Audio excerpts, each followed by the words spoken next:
Assalamualaikum warahmatullahi wabarakatuh. Selamat pagi teman-teman semua dan Bapak dosen. Perkenalkan, nama saya Tri Abdi Sugiasmoro, asal dari Diploma 3 Akuntansi Sektor Publik Universitas Trisakti. Pada kesempatan kali ini saya ingin menjelaskan atau menyampaikan materi tentang hukum keuangan negara. Ya, jadi kalau kita berbicara terkait dengan hukum keuangan negara, itu tentu tidak lepas dari Undang-Undang Nomor 17 Tahun 2003 tentang keuangan negara. Ya, jadi pengelolaan keuangan negara, fondasi dasar hukumnya yang paling awal adalah Undang-Undang 17 Tahun 2003 tersebut. Ya, kali ini saya ingin coba menjelaskan terkait pengertian keuangan negara, asas-asas pengelolaan keuangan negara, ruang lingkup keuangan negara, dan kekuasaan keuangan negara. Ya, jadi kalau pengertiannya berdasarkan UU nomor 17 tahun 2003 tentang keuangan negara adalah semua hak dan kewajiban negara yang dapat dinilai dengan uang serta segala sesuatu baik berupa uang maupun berupa barang yang dapat dijadikan milik negara berhubung dengan pelaksanaan hak dan kewajiban tersebut. Ya, jadi keuangan negara itu adalah meliputi hak dan kewajiban negara yang dapat dinilai dengan uang. Ya, contohnya hak. Ya, salah satu hak dari negara adalah menerima pajak. Nah, itu hak. Nah, kemudian juga kewajiban negara melaksanakan APBN gitu ya, membangun jalan raya. Jalan raya tersebut kan dapat dinilai dengan uang. Ya, itu termasuk keuangan negara. Nah, kemudian juga misal ada hasil dari tindak pidana disita.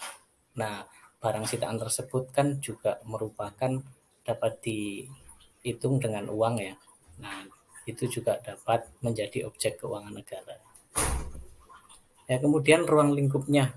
Ya, itu tadi yang saya sampaikan, hak negara untuk memungut pajak, mengeluarkan dan mengedarkan uang serta melakukan pinjaman. Nah, kewajibannya itu menyelenggarakan tugas layanan umum pemerintah, negara, dan membayar tagihan pihak ketiga. Nah, kemudian penerimaan negara, itu mengelola penerimaan negara ya, hak pemerintah pusat yang diakui sebagai penambah nilai kekayaan bersih. Ya, jadi di sini tuh dibagi tiga, ya, penerimaan pajak, penerimaan negara bukan pajak, dan hibah. Ya, kalau pajak saya rasa udah jelas ya, itu penerimaan pajak. Ya, kalau bukan pajak itu contohnya seperti misal salah satu satuan kerja pemerintah menyewakan gedung. Nah, ketika ada orang meminjam gedung itu, maka ada pembayaran sewa. Nah, pembayaran sewa ini nanti akan disetor ke negara dan menjadi penerimaan negara bukan pajak. Ya, kemudian juga ruang lingkupnya pengeluaran negara, penerimaan daerah, pengeluaran daerah, kekayaan negara atau daerah yang dikelola sendiri atau pihak lain berupa uang, surat berharga, piutang barang, serta hak lain yang dapat dinilai dengan uang. Kekayaan pihak lain yang dikuasai oleh pemerintah, kemudian kekayaan lain yang diperoleh dengan menggunakan fasilitas yang diberikan pemerintah.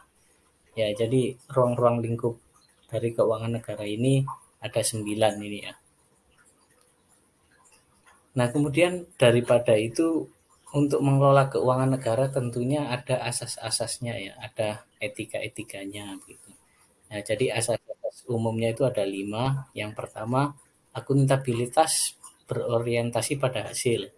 Ya, jadi setiap keuangan negara keluarnya itu harus dapat dipertanggungjawabkan dengan sesuai aturan dan juga orientasinya adalah output yang dicapai ya.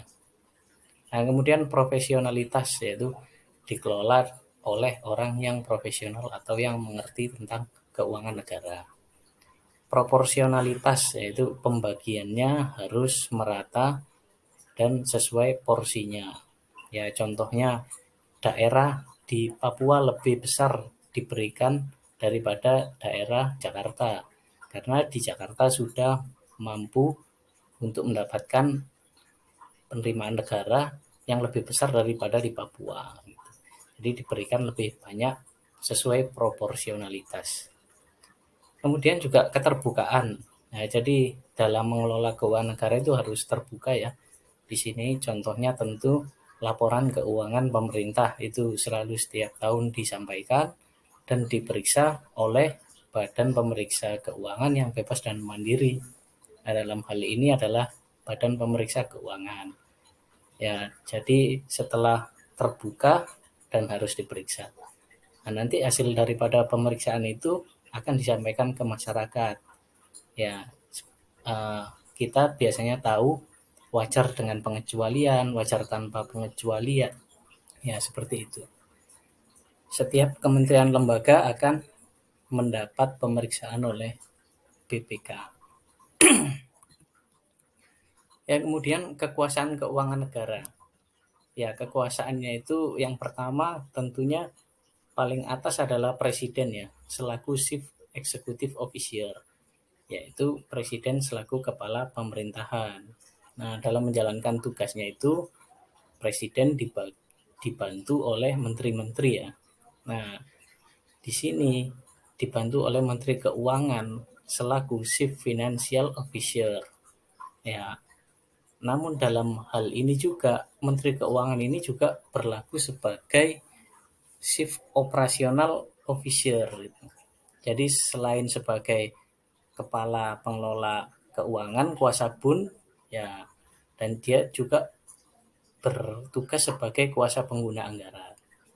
Ya, kuasa bun itu maksudnya adalah menteri yang membantu terkait dengan pengelolaan fiskal negara, yang mengatur keuangan negara ya, kebijakan pajak, kemudian kebijakan pinjaman. Nah, itu dikelola hanya oleh Kementerian Keuangan selaku Chief Financial Officer sebagai pengelola fiskal. Nah, di sisi lain dia juga sebagai Chief Operational Officer dalam menjalankan pemerintahan di organisasi Menteri Keuangan. Nah, kemudian kalau dari menteri yang lain itu hanya selaku Chief Operational Officer atau sebagai kuasa pengguna anggaran. Ya, maksudnya apa? Yaitu bahwa menteri ini atau pimpinan kementerian lembaga ini bertugas sebagai pelaksana dari APBN ya.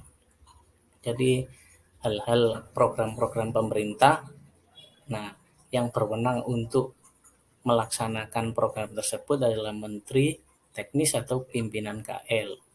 Ya, jadi menteri dan pimpinan KL ini mempunyai kewenangan untuk dapat mengeluarkan anggaran pemerintah yang digunakan untuk melaksanakan program pemerintah. Nah, oleh sebab itu disebut sebagai kuasa pengguna anggaran. Ya, sekian yang dapat saya sampaikan. Kurang lebihnya saya mohon maaf. Wassalamualaikum warahmatullahi wabarakatuh.